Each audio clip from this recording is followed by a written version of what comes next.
کہ رسول صلی اللہ علیہ وآلہ وسلم نے فرمایا ہے کہ قلم و کاغذ لاؤ تاکہ میں وصیت لکھوا دوں، تو اس نے معصیت کی ہے اور مخالفت کی ہے اور ان کے بات کو نہیں مانا ہے اور کہا ہے کہ ہمارے پاس تو کتاب اللہ ہے، کتاب اللہ کافی ہے۔ وما ينطق عن الهوى ان هو الا وحی یوحى، نبی صلی اللہ علیہ وسلم جھوٹ نہیں بولتے، اپنی ہوا سے نہیں بولتے۔ انہوں نے جب کہا ہے کہ میں وصیت ایسی لکھ دوں گا یا لکھا دوں گا کہ اس کے بعد کبھی گمراہ نہ ہو جاؤ گے، تو اس پہ شک کرنے والا ہی کافر ہے، اس کو نہ ماننے والا ہی کافر ہے، اس کو نہ ماننے والا پورے امت کا غدار ہے، پوری انسانیت کا غدار ہے، کیونکہ نبی صلی اللہ علیہ وسلم نے جب وعدہ دیا تھا کہ کبھی گمراہ نہ ہو جاؤ گے اس وصیت سے، اس کی مخالفت کر کے پوری امت کی ضلالت، پوری امت کا انحراف اس کے گردن میں، جس نے یہ وصیت نہیں لکھنے دیا ہے۔ فاختلفوا، عمر نے کہا کہ ہمارے پاس قرآن موجود ہے، اس کی وجہ سے اختلاف پیدا ہو گیا۔ اختلاف کا بانی، اختلاف کا بادی، اختلاف کا مبتدی، اختلاف کے دروازے کو کھولنے والا کون؟ عمر ہے۔ السلام علیکم نحمدہ ونصلی ونسلم علی رسولہ الکریم۔ ہمارا ایمان ہے سیدنا ابوبکر صدیق رضی اللہ تعالی عنہ پہلے خلیفہ راشد ہیں، اور سیدنا علی المرتضی رضی اللہ تعالی عنہ چوتھے خلیفہ راشد ہیں۔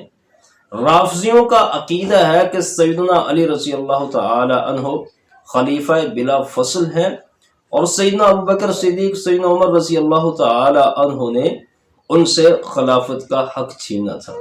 اس کی ایک دلیل یہ حدیث کرتاز سے لیتے ہیں، حدیث کرتاز سے غلط استدلالات کرتے ہیں۔ آج کی گفتگو میں ہم اسی کے بارے میں بات کریں۔ اس کرتاز پر رافضیوں کا سب سے بڑا اعتراض یہ ہے کہ اللہ کے نبی صلی اللہ علیہ وسلم سیدنا علی رضی اللہ عنہ کے حق میں وصیت لکھنا چاہتے تھے، لیکن حضرت عمر اور ان کے رفقاء نے نبی کریم صلی اللہ علیہ وسلم کو وصیت لکھنے سے روک دیا۔ رافضیوں کا یہ اعتراض سرے سے ہی باطل ہے اور شان نبوت کے خلاف ہے۔ اللہ کے نبی صلی اللہ علیہ وسلم کوئی بات لکھنا چاہتے ہوں، لوگوں تک پہنچانا چاہتے ہوں، پھر کس کی جرت ہے کہ وہ نبی کریم صلی اللہ علیہ وسلم کو روک دے؟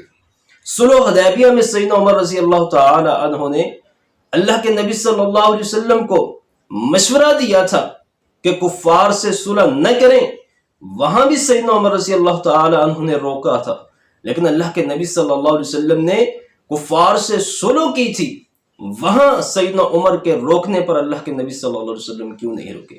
تو رافضیوں کا یہ اعتراض شان نبوت کے خلاف ہے۔ اللہ کے نبی صلی اللہ علیہ وسلم کو کون روک سکتا ہے لکھنے سے؟ کس میں یہ جرت؟ صحیح مسلم 1637 نمبر حدیث ہے، جس دن یہ واقعہ پیش آیا جھگڑا ہوا جمعرات کا دن تھا۔ اللہ کے نبی صلی اللہ علیہ وسلم نے اسی حدیث میں وضاحت موجود ہے کہ 3 وصیتیں کی، اور اگر ایک لمحہ کے لیے رافضیوں کی یہ بات تسلیم بھی کر لی جائے کہ حضرت عمر نے لکھنے سے روک دیا تھا، تو پھر زبان سے وصیت کرنے سے کس نے روکا تھا؟ جبکہ اللہ کے نبی صلی اللہ علیہ وسلم نے دیگر وصیتیں کی، اور جمعرات کے دن کو چھوڑو 4 دن اللہ کے نبی صلی اللہ علیہ وسلم اس دن کے بعد زندہ رہے۔ 4 دنوں میں سوموار تک اللہ کے نبی صلی اللہ علیہ وسلم نے اپنے امت کے لیے متعدد وصیتیں کی۔ کوئی ایک وصیت بھی یہ دکھا دیں کہ سیدنا علی رضی اللہ تعالی عنہ کی خلافت کے حق میں کی ہو، جبکہ 4 دنوں میں ہر لمحہ تو سیدنا عمر رضی اللہ تعالی عنہ اللہ کے نبی صلی اللہ علیہ وسلم کے پاس موجود نہیں۔ حدیث کرتاز کو لے کر کہتے ہو کہ سیدنا عمر رضی اللہ تعالی عنہ نے غداری کی۔ حدیث کرتاز تو سیدنا عمر رضی اللہ تعالی عنہ کی عظمت اور شان کی دلیل ہے، دینی فقاہت کی دلیل ہے۔ یہ موافقات عمر رضی اللہ عنہ میں سے ہے۔ قرآن و سنت میں 20 مثالیں موجود ہیں، دلیلیں موجود ہیں، جہاں سیدنا عمر رضی اللہ تعالی عنہ نے مشورہ دیا، عرش الہی سے وحی آ گئی یا زبان نبوت سے اس کی تائید ہو گئی۔ سیدنا محمد الرسول اللہ صلی اللہ علیہ وسلم نے حضرت ابو ہریرہ رضی اللہ عنہ سے فرمایا کہ ہر کلمہ گو کو جنت کی بشارت دے دو۔ یہ بات سیدنا عمر رضی اللہ تعالی عنہ تک جب پہنچتی ہے، پیغمبر رسول کو مارتے بھی ہیں، اللہ کے نبی صلی اللہ علیہ وسلم کے پاس آتے ہیں، یا رسول اللہ صلی اللہ علیہ وسلم یہ آپ نے کیا کہہ دیا؟ لوگ عمل چھوڑ دیں گے، صرف اسی پر اکتفا کر لیں گے۔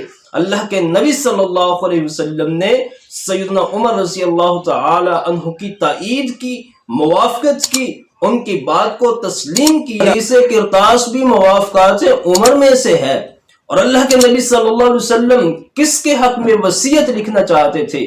اس کی دلیل صحیح مسلم میں موجود ہے، حدیث نمبر 2387 ہے۔ سیدہ عائشہ صدیقہ رضی اللہ عنہا فرماتی ہیں نبی کریم صلی اللہ علیہ وسلم نے فرمایا حضرت ابو بکر کو بلاؤ، عبد الرحمن کو بلاؤ، میں ان کے حق میں لکھ دیتا ہوں، مجھے ڈر ہے کہ تمنا کرنے والے تمنا نہ کریں اور کہنے والے یہ نہ کہیں کہ ہم زیادہ حقدار ہیں۔ پھر اللہ کے نبی صلی اللہ علیہ وسلم نے یہ سوچ کر کہ اللہ تعالی اور مومنین حضرت ابو بکر کا انکار نہیں کریں گے، لکھنے کا ارادہ ترک کر دیا۔ اور یہ حدیث بھی اس بات کی دلیل ہے کہ سیدنا ابو بکر رضی اللہ تعالی عنہ خلیفہ بلا فصل ہیں، سب سے پہلے خلیفہ ہیں۔ اور یہ حدیث اس بات کی بھی دلیل ہے، اللہ کے نبی صلی اللہ علیہ وسلم سیدنا ابو بکر صدیق رضی اللہ عنہ کے بارے میں لکھنا چاہتے تھے، ان کی خلافت کے بارے میں وصیت لکھنا چاہتے تھے۔ اور یہ حدیث اس بات کی دلیل ہے کہ اللہ کے نبی صلی اللہ علیہ وسلم نے جو لکھنے کا ارادہ ترک کیا، جو حدیث کرتاس میں موجود ہے، وہ اپنی مرضی سے کیا، نہ کہ سیدنا عمر رضی اللہ تعالی عنہ کے روکنے سے، نہ صحابہ اکرام رضی اللہ عنہم کے جھگڑے سے، بلکہ اللہ کے نبی صلی اللہ علیہ وسلم نے جو لکھنے کا ارادہ ترک کیا وہ اپنی مرضی سے کیا، ورنہ یہ کس میں جرت ہے کہ اللہ کے نبی صلی اللہ علیہ وسلم کو لکھنے سے روک سکے۔